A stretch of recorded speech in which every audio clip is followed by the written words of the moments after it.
Yeah, my chapter tried to surprise me, but I thought something was up. Dr. Weitzel, President Beth, trustees, Cottey faculty and staff, families, friends, students, and graduates. Congratulations. Aren't you excited? Oh, that's what I wanted you to do, because I wanted to do this quick selfie, just for 5 seconds, yell and scream. See, they didn't tell me I couldn't, so I'm going to do it.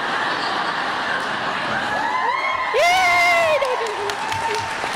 You guys probably weren't supposed to do that, but they didn't give me any rules, so. Just a time limit. So I feel very honored to be standing here before you today. I must admit, I hate the term bucket list, but I really do have a things I'd like to do before I die list. But speaking at a Cottey commencement was never on that list. So I caught myself last Saturday literally Googling what makes a good commencement speech. But over the last 24 hours being on campus, and I realized I know several people here, either graduates or students, some other parents and grandparents. I got a little bit more comfortable with this, and so I'll try to impart a few wise words here today. But first of all, graduates, I'm one of you. I've sat in this very room on a Sunday morning wearing a white cap and gown. Sorry, blue wasn't an option for me then. We had a yellow and white dinner. We probably sang a lot more at our yellow and white dinner because we sang at everything.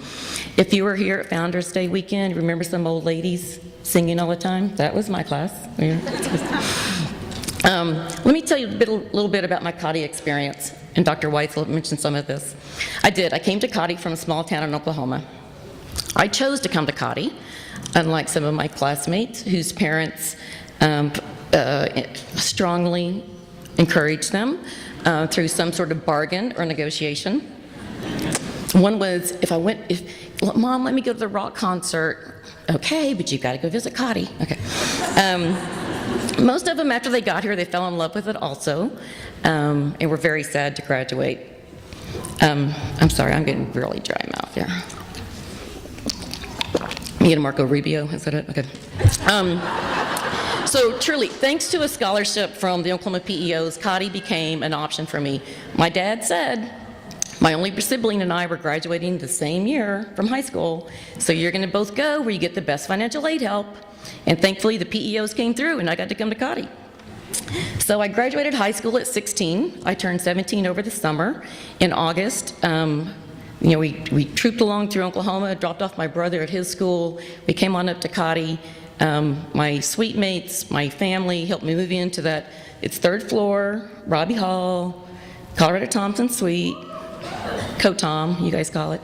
That corner room that overlooks Austin and the chapel. That was me for 2 years. But I have selective memory, so I've forgotten this next part, but my roommate reminds me that when my parents left on Monday morning, I sat there at the top of that stairwell crying my eyes out for what seemed like an eternity to her. She was the fourth of 6 kids. They barely slowed down the station wagon and dropped her off before they went back to North Dakota. Well, my tears didn't last long. I got elected to senior exec, and we chose our mascot. In those days, you couldn't just go online and order the mascot to show up the next day. So I sewed the first Sylvester the Cat mascot. Now, we have some dispute as to whether mine was the mascot that was revealed or somebody, but anyway, and mine was an early on Sylvester the Cat. One of our song leaders introduced a song that I think maybe you still sing today. You gave me smiles, so you are my friend. And rainbows will shine wherever you go. And all of your dreams, I know they'll come true because no one ever had a friend like you. That was her kind of audition for freshman song leader. Yeah. And then I flunked my first English comp essay. Anybody else? Anyone? Yeah. So I was sitting at the Texas PEO convention a couple of weeks ago, and 2 other past presidents who are alums sitting at my table, and when the Cottey speaker said she flunked her first English comp essay, all 3 of us raised our hands. So is that still a rite of passage, or does that not happen so much? Huh? Oh. Well, somehow my rewrite went okay. I did joke sometimes, unfortunately, I think it was more than a joke, that sometimes the teacher spent more time grading my paper than I spent writing it. Anyway, I was a little concerned that I might not survive Cotty when that happened, but I did, and I even made it into Phi Theta Kappa after that first semester. So, my suite mates were from all over the U.S., literally from Massachusetts to California. Yuko from Japan lived right down the hall in Indiana suite. We got along, mostly, right? We learned about each other. We learned to live together. We were alike. We were different. We felt the same about some things, and we thought very differently about other things. But I learned to think for myself here. Cotty was a safe place to discuss openly, to discover, to figure out who we each were. Now, I don't tell you all these things to talk about me. I'm talking about we, you and me. Some of those things resonated, I can tell. So we're part of the club, as I call it, the family, the Cotty family. When you meet someone 90 years old, 50 years old, 20 years old, if you've had that same Cotty experience, or not even the same, but you've had that Cotty experience, you have an instant connection with them. And I know you've already noticed that. A first-year student yesterday at the president's house told me the exact same thing, and she didn't even know I'd written this in the speech for today. And Mason, where are you? You hadn't even set foot on campus last summer when we happened to randomly meet, and we already had this Cotty connection going on. As another alum put it, Cotty years start at convocation, and they last the rest of your life. You will leave here and forever when you hear DJ. It might be somebody's initials, it might be some radio thing, but you will think, yeah. And when you hear FCC, baby blues. When you hear CSC, it might be referring to somebody's initials, an organization, a company, but you'll think of Cotty. Someone says they're headed to Nevada, and you secretly go, are you sure it's not Nevada? In Missouri, okay, forever, when you see a picture of a cute duck or now an owl, you will post this on your social media. I was eating dinner with a friend the other night, and I was trying to explain the duck thing, and I pulled up Facebook, and it's like duck, duck, duck, video, duck, picture, duck, video, and he's like, really? Yeah, really. So I feel that we have that, same bond with someone. I still feel that too with someone 15, 20, 50 years older than me. That bond is always there. So sometimes I wonder if this Cotty bond comes from the Nevada water. It's really much better now than when we were here. Sometimes you don't even have to drink the water, you just smell it, right? We've experienced Cotty traditions with the class ahead of us, the class behind us. You get a Cotty song stuck in your brain for days. I don't know how many of my friends and alums have sung Cotty songs as lullabies to their babies.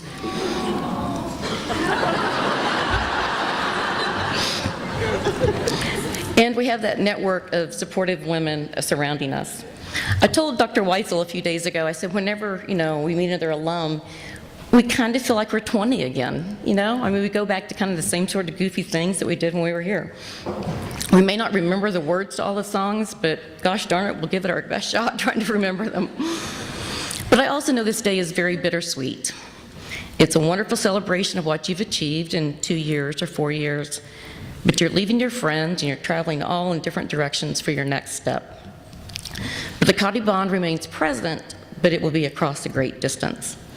So knowing that I had this commencement speech coming up, I asked my classmates at our reunion last month to say a few things about what Cotty meant to them. So I'll kind of intersperse these things throughout the speech today.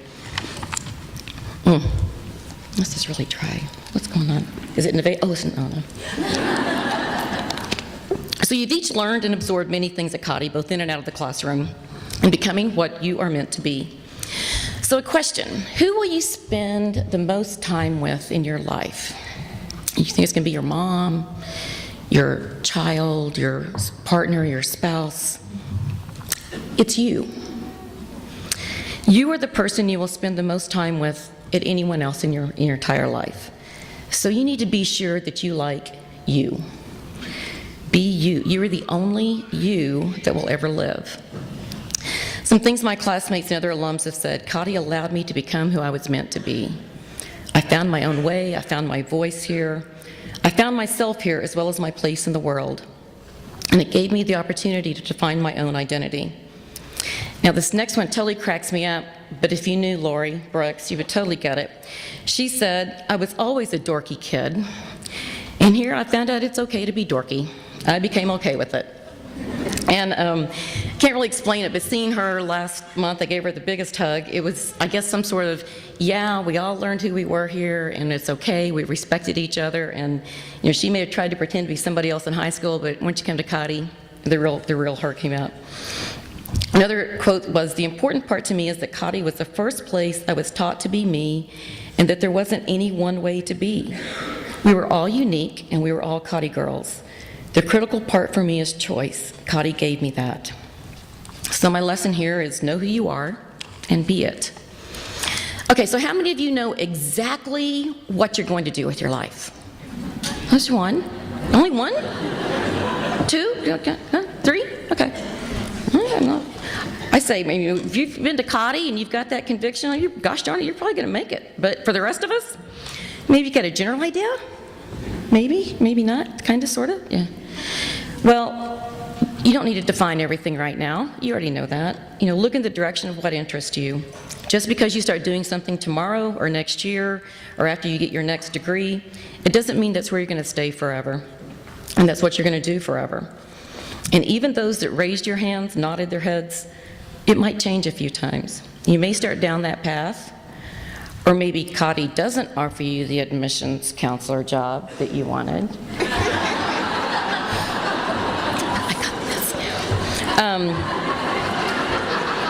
So something might happen that lights a fire within you and leads to something totally different. Or you've got to have a plan B. You'll learn that you really don't like to do certain things or maybe work with certain people, and that's okay. I often remind people that they know certain things, pros and cons, about their current either situation, job, whatever they're doing, and they don't know a lot of things about that other opportunity that they're considering. So there's both knowns and unknowns, so be careful about that. Was owning my own business ever on my to-do list? Never, especially not at your age. But at least I can't complain about who I work for now. Going back to my classmates' comments about the impact Kati had on them, they said, Kati made me a powerful woman in the workforce. I wouldn't have been so sure of myself without Kati. It made me learn with conviction that I can do anything. And this was actually, for me, Kati gave me the confidence that I could keep up with others and make it in school and make it in the world. So I say, be flexible, be open to possibilities, reinvent a new path forward, take risks, be willing to fail, learn from your mistakes. Anybody can achieve success doing simple things, easy things, but try something hard. And then this is a multiple choice world. Thankfully, there's the tests are all kind of multiple choice from here on out. Life is full of decisions. Every day we make hundreds of decisions. Many of them so small you don't even think about it being a decision. But could you imagine calling your mom or dad every time you need to make a decision? Like every morning, what should I do today? There are still times I wish I could call someone and have them make certain decisions for me. Now the truth is, here's my mom over here, I've become so independent that when I call my mom for advice, she doesn't even recognize that I'm asking for advice, and so she won't even give it. But so you might temper this whole independence thing. But for the big decisions, like what's the right thing to do, how can I know for sure, hopefully you've picked up some wisdom along the way. That wisdom being applied knowledge and good judgment coming from those lessons learned in life. So back to the comments of the other alums. Kati made us strong, independent women. We are okay being by ourselves. Kati gave me confidence, independence, and a network of amazing women that I can count on for life. So something I read this week was from Harvard Business School professor Amy Cuddy. She says, people quickly answer two questions when they first meet you. Can I trust this person? And can I respect this person? Trust on the one hand is warmth, and respect, that means competence.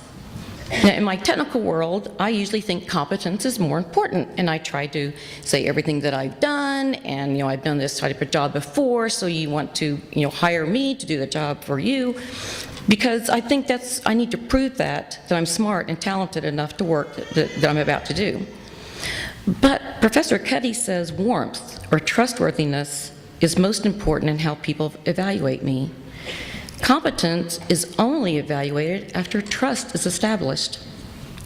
To quote Cuddy, a warm, trustworthy person who is also strong elicits admiration, but only after you've established trust does your strength become a gift rather than a threat. And I guess that explains why I've created such wonderful relationships with some of the folks I've worked with around the world. It's because we have that trust and that respect with each other. And I think they saw that in me as well. One of my freshmen recently said about Cotty, the traditions here kept us close, and that bond draws us back at reunions. She was saying that traditions here built the trust between classes, between students, and we will rely on that Cotty network forever. You graduates each had that opportunity to travel internationally, and I also took my first Europe trip when I was 20, not here, I did that on my own. But you recognize through travel that even though we speak a different language, we eat different foods, we are still the same kind of people. We think, we smile, we laugh, we worry, and we help each other. I've heard it said that tourists go to other countries and try to find the comforts of home. A traveler goes to other countries and wants to experience the culture and the people there. Now, I often don't have time to read up on the places that I'm going to visit. I might just be there for work for a few days and then squeeze in an extra day or two at the end. So it's interesting to rely on local suggestions of what to do and see instead of a tour book. So I do miss out on a few things probably, but with low expectations, because I have no expectations of what I'm about to see, I can go in there with like big wide eyes, like the girl from Oklahoma that I am, and just think everything is just amazing. Oh, look at this. So I almost say sometimes it's best to not have too many expectations built up. And then there's the times that I'm just amazed at what I see. Not just the sights that are different, but driving through Brazil, they had the same ugly pink dirt that's in western Oklahoma. I couldn't believe any place else had that. And recently, I woke up in a small town in Peru, and I had just gotten in late the night before. I opened up the window, and there were ruins on the hillsides. That was pretty amazing. But then when I stepped back and looked and saw the entire scenery, it looked just like southern Colorado that I've seen so many times. And so again, it brings us to the fact that we're in this world together and we all have a lot more in common and we're all connected more than what we think we are. So I say travel as much as you can, as far as you can, and as often as you can. And that's closely related to a favorite quote of mine from John Wesley. Do all the good you can, by all the means you can, in all the ways you can, in all the places you can, at all the times you can, to all the people you can, as long as you ever can. So that brings me to this point. Remember to share the daisy blooms and scatter seeds for new daisies. That's my way of saying give back and pay it forward. Find your passion. If that doesn't mesh with your paying job, then what can you do as a volunteer to further that cause? A quote that I think is attributed to David Viscott, there's actually a little bit of dispute on that on the line. The purpose of life is to discover your gift, the work of life is to develop it, and the meaning of life is to give your gift away. I would add that everything you do is sacred. Now, I don't necessarily mean that from a religious perspective, but if you want to take it that way, you certainly may. But I mean, if something is worth spending your time on, because we all have just a certain finite amount of minutes every day, if it's worth doing, then it's sacred to you. So going back to a statement from another Cotty alum, in a short time I was taught to stand up for myself, my dreams, my sisters, and community at large. Never have I been surrounded by so many who helped me believe in myself and that everything was possible. Now, I've talked about dreams several times today, and I know you guys are going to sing the favorite Daisy song pretty soon, so I'll just say a few words on that. You know, a dream is something all your own to keep within your heart. A dream is something no one else can steal, and you can only share a dream when love has set it free. So I hope you have big, bold dreams for yourself and our world. I also asked for information from some parents of what they thought Cotty had done for their daughter. And here's what Jessica's mom said. After she attended Cotty College, it changed her into a more positive and independent person. She became stronger in her desires to succeed and was driven to further her education. She was more aware of what she wanted for her future. She has now blossomed into a beautiful, independent young woman, ready to take on the challenges put in front of her. She shows me the spirit she has to help the other women succeed in their dreams. So I'm going to skip down to the very last one here. I mentioned that earlier that we're a family, part of the same Cotty family. Here are my last 3 Cotty alum quotes. Unique experiences that immediately connect you to any Cotty girl. Cotty years start at convocation and last the rest of your life. And once a Cotty girl, always a Cotty girl. There is forever a network of amazing women who will be there for you as you are for them. And I sometimes say you can take the girl away from Cotty, but you can't take Cotty away with the girl. I hope that you have many groups that you will kind of have the same sort of family relationship with through your life. There's no guarantees on that. I really consider the Cotty family one of the most amazing families that I can rely on. The other group is sitting right over there, that chapter GO, and I had it written in here before I even saw you guys last night. My PEO chapter is, again, one of those families for me. They accept me, we're supportive of each other, we let ourselves be natural, who we really are, and nothing fake. I'm going to close with a poem, author is unknown, it's simply called A Family. And to me, this so totally describes the Cotty experience and how it prepares us to move on. A family is a place to cry and laugh and vent frustrations, to ask for help, to tease and yell, to be touched and hugged and smiled at. A family is people who care when you are sad, who love you no matter what, who share your triumphs and don't expect you to be perfect, just growing with honesty in your own direction. A family is a circle where we learn to like ourselves, where we learn to make good decisions, where we learn to think before we do, where we learn patience and table manners, and respect for other people. A family is a place where we share ideas, where we listen and are listened to, where we learn the rules of life to prepare us for the world. The world is a place where anything can happen. But if we grow up in a loving family, we are ready for the world.